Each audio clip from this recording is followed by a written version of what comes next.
The sky was clearing in Belfast on Easter Tuesday, the 15th of April 1941, as 180 German bombers took off from aerodromes in northern France.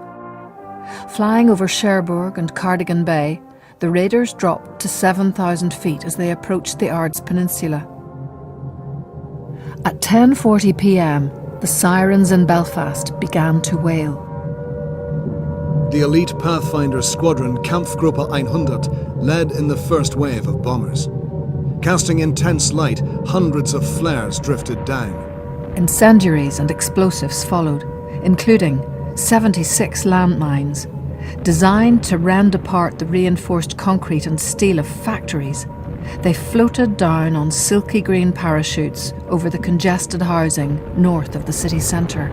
Perhaps the Belfast waterworks at the foot of the Cave Hill had been mistaken for the harbour. The result was a fearful carnage in the New Lodge, the Lower Shankill and the Antrim Road. In the Ulster Hall, the popular singer Delia Murphy kept singing through the raid.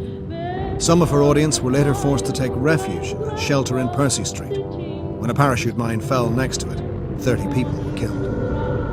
HMS Furious was the only vessel in port to add to the anti-aircraft barrage, but she sheared loose from the recoil of her guns.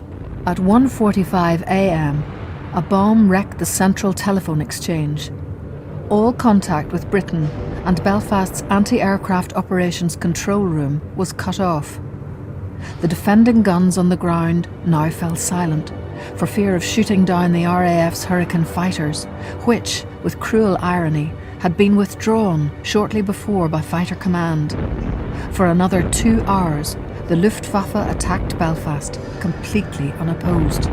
Around 140 fires now raged in the city.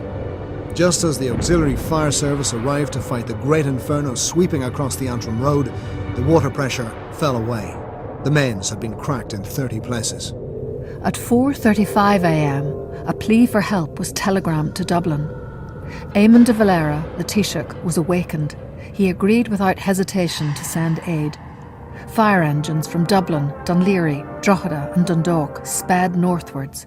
Horrified at the carnage, John Smith, Belfast's chief fire officer, was found beneath a table in Chichester Street Fire Station, weeping and refusing to come out.